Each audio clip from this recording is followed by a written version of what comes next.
All right. Hey, everyone. How you doing today? It's me, David, coming to you from my whiskey den here in Central Ohio. It is my end of 2022 extravaganza. I don't know. I figured I would do a couple of videos end of year. I already did one with my favorite bottom shelfers.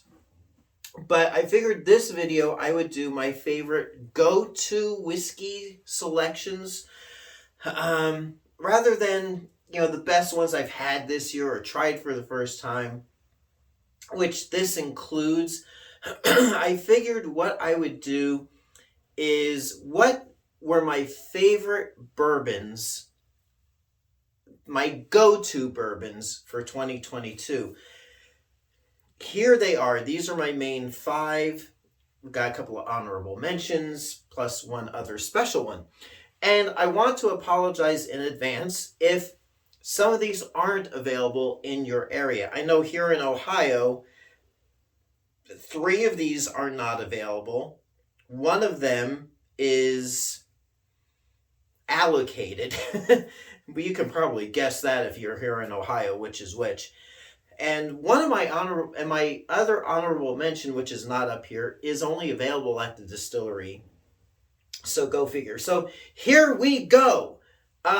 Leading off the pack, this is my ultimate go-to bourbon, Johnny Drum 101. Out of the Willett Distillery, it's 101 proof. This stuff is silky, silky, silky smooth, smooth as silk. And I think it's like between 35 and 40 bucks, depending on where you buy it. I bought my first bottle based just on how cool it looks. But man, that bourbon is second to none. It is outstanding.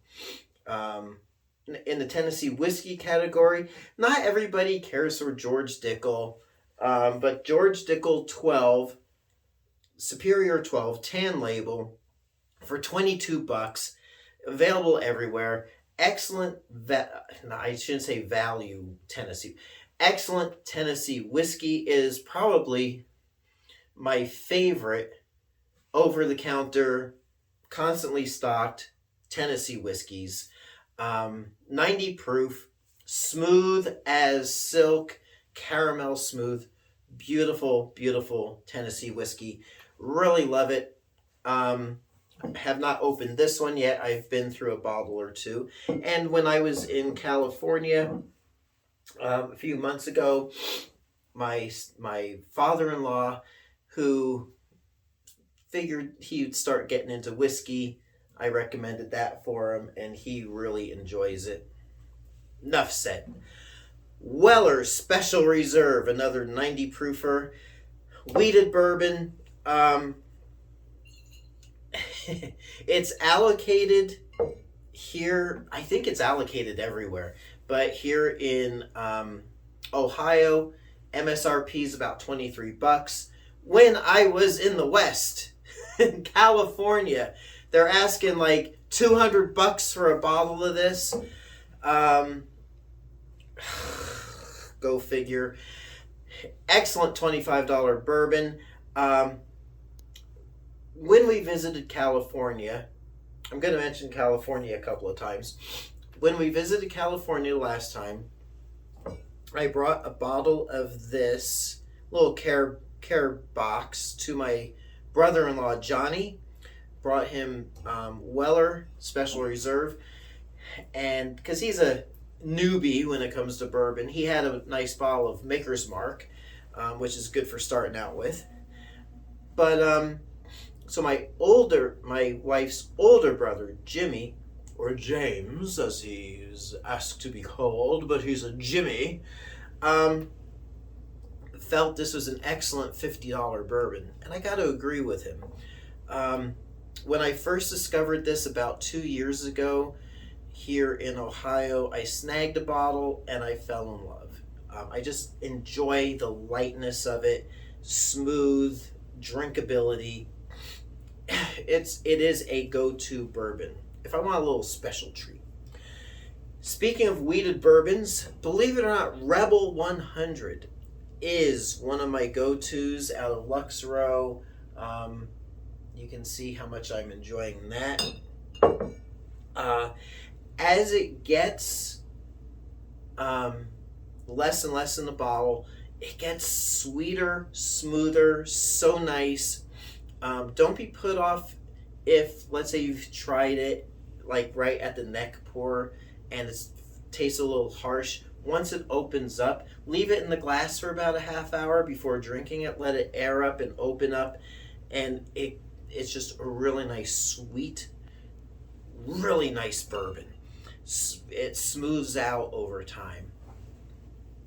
Here in Ohio, I have seen this in other states. Seen it in Kentucky, Indiana, Michigan. I've seen it in Kansas. Saw it in Kansas at a liquor store. Middle West Spirits out of Columbus, Ohio. You know, that state above Kentucky. Now, Jimmy, my brother-in-law Jimmy, he, out of the 4 bourbons I brought out, 4 whiskeys I brought, because I brought out a Tennessee whiskey too, loved this. Under $40, made here in Ohio. Despite the fact that it says it's the Mickle One straight weeded bourbon, Mickle One Reserve, this is actually a 4-grain bourbon. Sweet yellow corn, soft red winter wheat, dark pumpernickel rye, and 2-row barley. So there you go. You can read it all on the back as well. This is this particular one is 95 proof. It is batch number 77. This is one that I definitely need to keep on my shelf at all times, and I can because it's from here in Ohio. Now, my honorable mentions. JTS Brown, bottled in bond. See how much I like that one? Like $15 for that. Out of Heaven Hill. Also, JW Dant, bottled in bond, out of Heaven Hill. Same mash bill, same age statement. 2 totally different tasting bourbons. And it's the same mash bill as Evan Williams, bottled in bond, which I recently did a 5-way bourbon tasting of these Heaven Hill bottled in bonds. And these 2 were solidly in there. Very enjoyable. My other honorable mention is the Bootleggers. Old 15th Tennessee whiskey. This particular batch is 93.8 proof. Really nice brown sugar bomb with a hit of malted barley. You can only get this at the distillery down in Hartford, Tennessee. So if you are in Tennessee along I-40, it's the first exit going into Tennessee, coming out of North Carolina. About $60 a bottle. This stuff is the bomb, yo. So there you go. Those are my go-tos that I've enjoyed in 2022.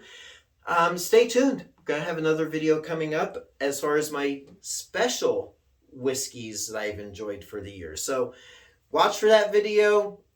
A lot of more fun to come. So until next time, it's me, David, coming to you from my whiskey den here in Central Ohio. Hope your next pour is your best pour. We will catch you soon. And as always, thanks for watching. And smash that. No, don't smash it. I don't want you to break anything.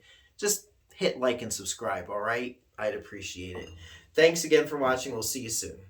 Hey everyone, if you like what you see, please like and subscribe so you can be notified of future videos as they drop. Thanks for watching.